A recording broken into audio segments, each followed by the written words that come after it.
Tube Tamil வணக்கம். அல்பியோன் raise டென்மார்க்கினுடைய பிரபலமான காட்சி சண்டை மல்யுத்த வீரர் தன்னுடைய 69வது வயதில் மரணமடைந்திருக்கின்றார். உலக புகழ்பெற்ற திரைப்பட நடிகர் ஆனஸ் ஸ்வாஸ்நேகருடன் இணைந்து பாடி பில்டராக உடம்பை வடிவமைப்பதற்கு அவருடன் இணைந்து பயிற்சிகளை செய்த ஒருவர் இவர். 13 வாரியர் என்கின்ற ஆங்கில திரைப்படத்தில் உலக புகழ்பெற்ற சூப்பர் ஸ்டார், உலக புகழ்பெற்ற ஹாலிவுட் சூப்பர் ஸ்டார் ஆண்டனியோ பெண்டராஸுடன் இணைந்து ஹால்வா என்கின்ற பாத்திரத்தில் நடித்தவர். இந்த பாத்திரத்தில் அவர் கூறிய பஞ்ச் வசனம் இன்றும் திரைப்பட ரசிகர்களிடையே மாறாமல் இருக்கின்றது. ஓர் அரபியன் தான் நாயுடன் போர்க்களம் வருவான் என்று அவர் கூறியது முக்கியமான ஒரு வசனமாக இருக்கின்றது. இவர் மல்யுத்தத்தை ஒரு காட்சி பொருளாக மாற்றி டென்மார்க்கினுடைய தொலைக்காட்சிகளில் மல்யுத்தம் என்பது மிகச்சிறந்த ஒரு விளையாட்டு என்பதை காட்டுவதற்காக தொலைக்காட்சி சேவை 3இல் 90களில் நடத்திய நிகழ்ச்சிகள் டென்மார்க் மக்களினுடைய மனங்களை பெரிய அளவில் கவர்ந்தது.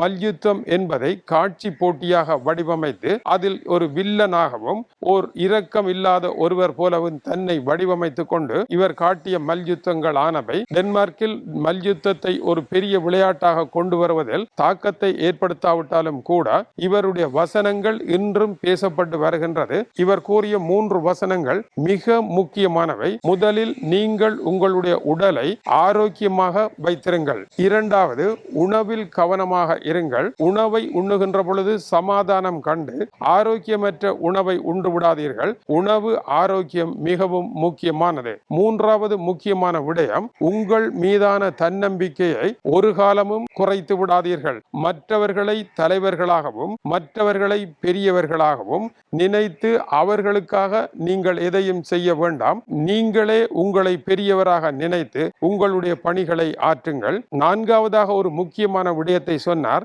நமக்கு இருக்கின்ற ஆற்றல் போதும். இன்று இந்த உலகத்தில் வாழ்ந்து கொண்டிருக்கின்ற மனிதர்கள் எல்லோரையும் விட, வாழ்ந்த மனிதர்கள் எல்லோரையும் விட அதிகமாக செய்வதற்கான ஆற்றல் நம்மிடம் இருக்கின்றது. அதை நோக்கி நடவுங்கள் என்று இளைஞர்களுக்கு ஆலோசனை சொன்னார். தேக பயிற்சி செய்கின்ற பொழுது இரும்பு வேலைகளை செய்யக்கூடிய இவர் புது புது விதமான தேக பயிற்சி கருவிகளை உருவாக்குவதில் பெரும் சாதனை படைத்தார். இவர் டென்மார்க்கை சேர்ந்தவர் அல்ல.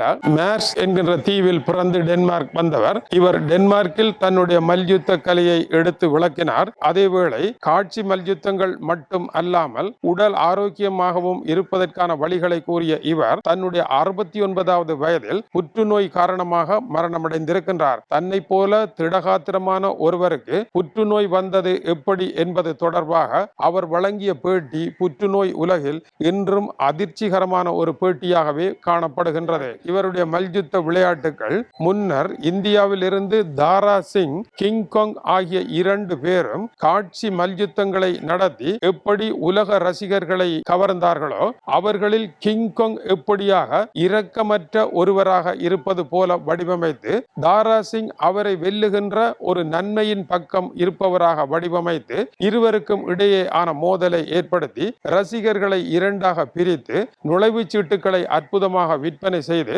இவர்கள் மல்யுத்தத்தின் மூலமாக பெரும் கோடீஸ்வரர்களாகவும் பெரும் புகழையும் சம்பாதித்தது குறிப்பிடத்தக்கது. அதுபோல இவர்கள் திரைப்படங்களில் நடித்ததும் அந்த திரைப்படங்கள் மிகப்பெரிய வெற்றி பெற்றதும், ஆயா ரூபான் என்கின்ற ஒரு திரைப்படத்தில் தாரா சிங்கினுடைய நடிப்பிற்காகவே அந்த திரைப்படம் பெரு வெற்றி பெற்றதும் பழைய வரலாறுகளாகும். இது போன்ற ஒரு பின்னணியில் 90களில் வந்த ஒரு வீரர் தான் இவராகும். இவருடைய மரணம் டென்மார்க்கில் மிகப்பெரிய சோகத்தையும் மல்யுத்த உலகில் மிகப்பெரிய சோகத்தையும் ஏற்படுத்தி இருக்கின்றது. மல்யுத்தம் என்பது தமிழர்களிடையே இருந்த மிக முக்கியமான கலையாகும். காஞ்சி தலைவன் திரைப்படம் மல்யுத்தத்தை எடுத்து விளங்கப்படுத்துவதாக இருந்தது. காஞ்சிபுரத்தில் இருக்கின்ற அந்த காலத்திலே மல்லனாக இருப்பது மிகப்பெரிய தகுதியாக மன்னர்களுக்கு இருந்தது. இதனால் மல்யுத்தத்தில் மன்னர்கள் ஈடுபடுவது பழைய தமிழர் பாரம்பரியமாக இருந்தது.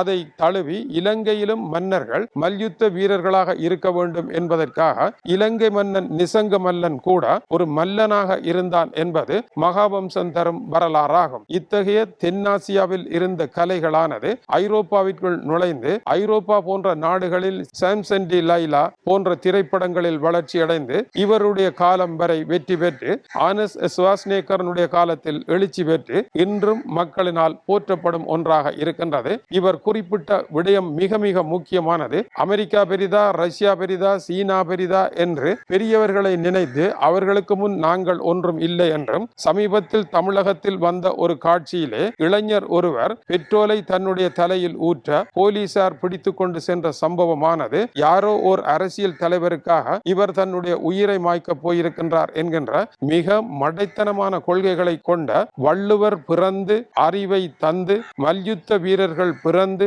தன்னம்பிக்கையை வளர்த்த தமிழகத்தில், ஔவையார் பிறந்த தமிழகத்தில் இருக்கின்ற தமிழர்கள் சாதாரண அரசியல் தலைவர்களுக்காகவும் கத்துக்குட்டித்தனமான அரசியல் தலைவர்களுக்காகவும் பெட்ரோலை தலையில் ஊற்றி மற்ற சிறார்களுக்கும் தப்பான வழிகாட்டுகின்ற அநியாயங்கள் தமிழகத்தில் நடைபெற்றுக் கொண்டு இருப்பதும், இதை தமிழகத்தில் இருக்கின்ற தலைவர்கள் கடந்த காலங்களில் இத்தகைய அறியாமையை மாற்ற என்ன செய்தார்கள்? நாங்கள் ஔவை பிறந்த நாட்டில் இருப்பவர்கள் அல்லவா? நாங்கள் கணியன் பூங்குன்றவனுடைய நாட்டை சேர்ந்தவர்கள் அல்லவா? ஒன்றே உலகம் என்ற கணியன் இந்த மண்ணில் தானே பிறந்தான். வள்ளுவன் பிறந்தது இங்கேதானே. அண்ணனுக்காக ஆட்சியை விட்ட இளங்கோவடிகள் பிறந்தது இந்த மண்ணில் தானே. இப்படியாக உலகிற்கே வழிகாட்டிய ஒரு மண்ணில் நீங்கள் திரைப்பட நடிகர்களை ஆட்சிக்கு கொண்டு வருவதும் பெட்ரோலை ஊற்றுவதுமாக அந்த அறிஞர்களை எந்தளவு தூரம் அவமானப்படுத்துகின்றீர்கள் என்பதை இன்று தமிழகத்தில் எடுத்து சொல்ல எவருமே இல்லாமல் எல்லோரும் அவர் சரி இவர் சரி என்று யூடியூப் காணொளிகளில் பேசிக் கொண்டிருக்கின்றார்கள் என்பதும் மிக பெரும் அவலமாகும். அந்த அவலமான உலகில் இப்படியான ஒருவர்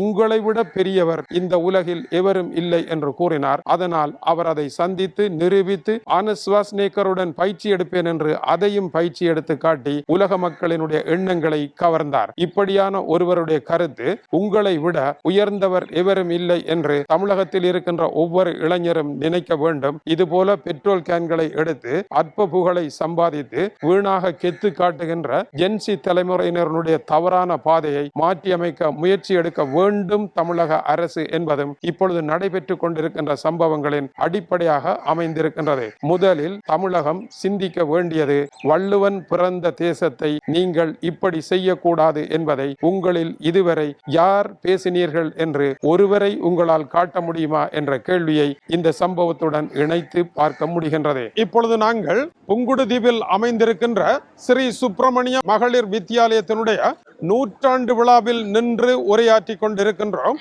இந்த விழாவிலே இன்றைய தினம் உங்களை சந்திப்பதற்கு ஒரு அருமையான நல்ல வாய்ப்பை தந்த 100ஆண்டு விழா ஏற்பாட்டு குழுவினருக்கும் நாங்க படிக்க ஆரம்ப பாடசாலை வாழ்க்கையில மறக்க முடியாத ஒரு இடம். எங்களை இந்த ஒரு நிலைமைக்கு ஆக்கி வச்ச ஒரு பாடசாலை. அதால நாங்க லண்டன்ல இருந்தாலும் இங்க வரணும்னு சொல்லி வந்து இந்த நிகழ்ச்சியில பங்கு பெற்று இருக்கிறோம். ஸ்ரீ சுப்பிரமணிய மகளிர் வித்தியாலயத்தினுடைய 100வது ஆண்டு நிகழ்வுகள் இப்பொழுது நடைபெற்றுக் கொண்டிருக்கின்றது. இத்தகைய ஓர் இடத்திலே தொடர்ந்து 100ஆண்டு காலத்தை எட்டி தொட்டிருக்கின்ற இந்த பாடசாலையை மேம்படுத்துவதற்கு புலம்பெயர் நாடுகளில் இருக்கின்ற உறவுகள் கொடுத்த கை இந்த பாடசாலையினுடைய வெற்றிக்கு முன்மாதிரியாக இருக்கின்றது. இதுபோல மற்ற நாடுகளினுடைய பாடசாலைகளிலும் புலம்பெயர் தமிழர்கள் ஒன்றிணைந்து அந்த பாடசாலைகளை மேம்படுத்த எடுக்கின்ற நடவடிக்கைகளில் ஓர் அங்கமாக இந்த பாடசாலையினுடைய சிறப்பை நாங்கள் காண்கின்றோம். இந்த பாடசாலையினுடைய 100ஆண்டு விழாவில் மாணவர்கள் மகிழ்வாக இருக்கின்றார்கள், பெற்றோர் மகிழ்வாக இருக்கின்றார்கள். பாராட்டி பரிசுகள் வழங்கப்படுகின்றன. பல பிள்ளைகளுக்கு ₹1,00,000 பரிசு கூட வழங்குவதை நாங்கள் காண்கின்றோம். அவ்வாறு சிறப்பாக நடைபெற்ற இந்த விழாவில் பலவேறு உறவுகளை நாங்கள் சந்தித்த பொழுது எங்களுடைய உலக செய்திகளையும் பார்ப்பதாக பலர் புகைப்படங்களை எடுத்துக்கொண்டார்கள். அதோட உங்களோட நிகழ்ச்சி உங்களோட நியூஸ் நான் ஒரு நாளும் கேட்காம படுத்ததில்லை. அப்ப இந்த வீட்டுக்காரையே சொல்லுவா, இவர் வந்து கிசைத்துறையை தான் மாதிரி பண்ணணும் சொல்லி அந்த அளவுக்கு சொல்லுவா. ஏன்னா அவ்வளவுக்கு எனக்கு இன்ட்ரெஸ்ட் விடாமல் பார்ப்பேன். எங்கேனாலும் மிஸ் பண்ணினாலும் உங்களோட நியூஸ் பார்க்காம நான் படுத்ததே கிடையாது. 1 மணி என்றாலும் இருந்து பார்த்து தான் படுப்பேன். அதில் உங்களை நேரடியாக சந்தித்ததில் எனக்கு ரொம்ப சந்தோஷம்.